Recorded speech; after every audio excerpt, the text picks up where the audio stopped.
چونکې د موږ د پروګرام وخت پای ته رسېدلی، صرف د جامع ریاض العلوم یو لنډه او مختصره تعارف تاسو ته وړاندې کوم. جامع ریاض العلوم چې الحمدلله قریب له 200 کلونه د هیواد بچیانو ته خدمت کوي. په دې سلسله کې په زرهاو شاګردان په دیني او عصري علومو سنبال د ټولنې د خدمت لپاره وړاندې کړي دي.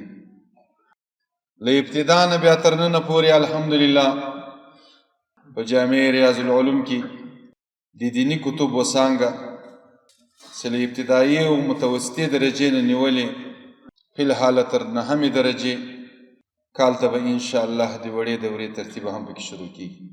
همداراز د ټولنې او د اوس وخت عصر مطابق لکه څنګه چې عصري علومو ته ضرورت ده، له ابتدا نه جامعې عصري علومو ته توجه کړې ده چې د مکتب او د لیسې تر عنوان لاندې الحمدلله سږ کال د 10م صنف کال ته به انشاءالله 11م صنف چې په ساینسي مضامینو په عصري مضامینو سنبال د پوهنې له اصولو او معیار سره برابر خوندوره لیسه لرو چې په سلهاوو شاګردان فی الحال زده کړې کوي او دا سلسله له ابتدا نه تر ننه پورې جاري روانه.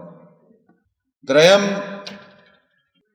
مختلفې ژبې، خو په هغو کې د ژبو مور او د موږ تاسې د قرآن کریم ژبه چې عربي ده، لله الحمد جامعې توجه ورته کړې ده د ماهد تر عنوان لاندې چې سرهاو شاګردان پکې زده کړې کوي تر ثانیې درجې د کتبو چې په عربي ژبه باندې هم استاد وینا کوي هم شاګرد ورته جواب ورکوي.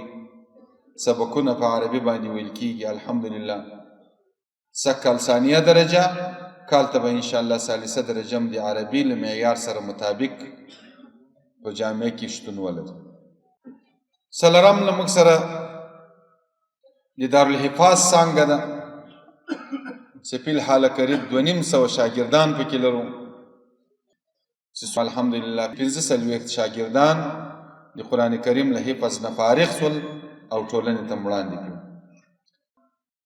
د اوزې په سطحه باندې، د اوزې تعلیمي په سطحه باندې په یوه مقابله کې د 500 مکاتبو مقابله وسوله. په دې کې 25 نفره شاګردان کامیاب شول. په دې 25 شاګردانو کې 10 شاګردان الحمدلله د لیسې خصوصي غیر انتفاعي ریاض العلوم شاګردان.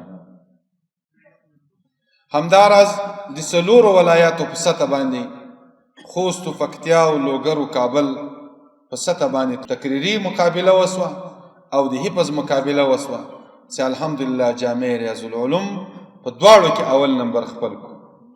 تقریري مقابلو چې کومه انتظامیه و د غول طرفه هغه شاګرد چې اول نمبر یې ترلاسه کړی و موټرسایکل ورکول شو. لله الحمد په دې 200 شاګردانو کې قریب 1400 شاګردان د لیلیې دي چې د دې خوراک چکاک هر څه الحمدلله وړیا دي. په ښه ترتیب سره د دې خدمات سرته رسوو او دا نور شاګردان چې د هغه نهاري دي سار راځي، یو مخ ماشومان شاګردان چې د غرمه کورو ته ځي او له 4مه صنف په پورته شاګردان چې د هغه بیا مازدیګر کورو ته ځي. موږ خپل وس کوو، کوشش کوو چې ټولنې ته یو داسې خدمت وړاندې کړو چې شاګردان مو هم په دیني علومو هم په عصري علومو هم د وخت د تقاضا سره مطابق داسې وروزو چې بیا د ټولنې د درد دوا سي، بیا ټولنې ته یو ښه خدمت وکړي. اوس خو صرف د جماعت امامت د طالب جان له غاړې نه ده، اوس خو صرف د جنازې لمونځ، صرف د ودونو نکاح وي د طالب جان او د عالم له غاړې نه دي. نن په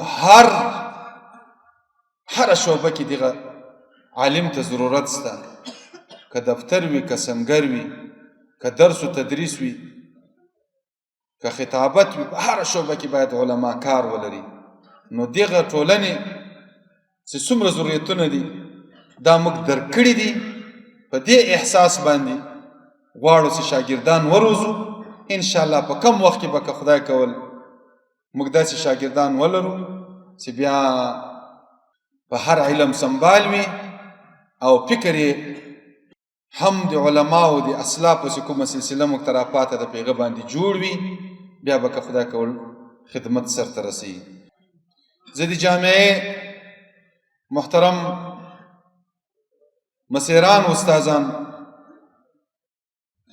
مفتی صاحب محمد طاهر، قاری صاحب عبدالستار سعید چې یو د هیواد وتلی نوموتی مصنف او شاعر استاد د الله دې د عمر او زندګۍ کې برکات واچي. مفتی صاحب عبدالولی سداد چې د هیواد په هغه جید علماء کرامو کې راځي. مفتی صاحب نور احمد نور ډېر قوي او بااستعداده عالم. مفتی صاحب عبیدالله چې په نه ستړي کېدونکو هڅو باندې په ډېر سخت او مشکل حالاتو کې خدمات سرته رسولي دي. جناب قاضي صاحب عبدالرحمن، الله تعالی دې ده ته اجرونه ورکړي.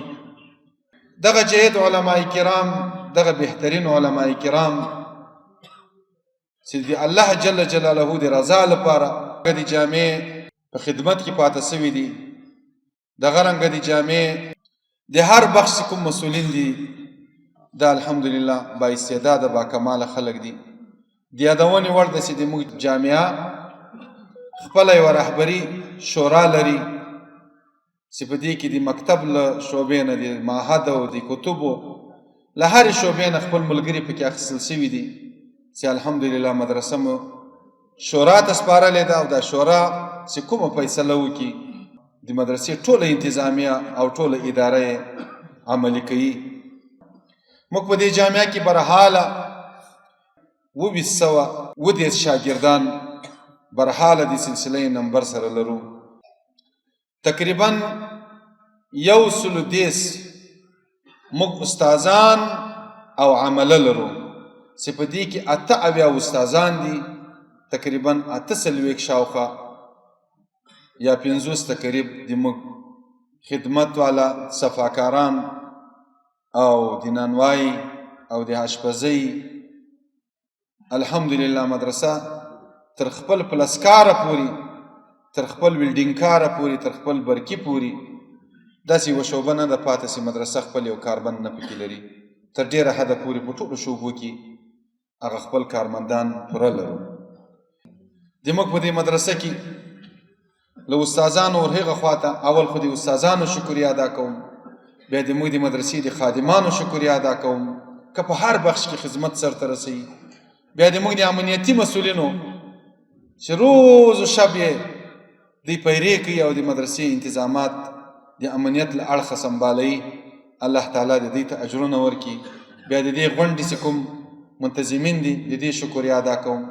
بیا دغه حجاج، دغه علماء کرام چې په موږ یې شفقت کړی ده او موږ ته دومره په لوړه سترګه باندې وکتل رالو د موږ په دا غونډه کې شرکت وکړو، ځکه ټول خلک مصروفه دي، خپل مصروفیت یې شاته پرېښو او دلته رالو. زه د دوی شکریه نه شم ادا کولی. الله تعالی دې په دوی باندې رحمتونه نازل کړي. الله تعالی دې دوی ته اجرونه ورکړي. الله دې موږ دغه اسلامي نظام، دغه اسلامي حکومت د موږ له سر نه پورته کړي. الله تعالی دې تاسې مبارک وګرځوي.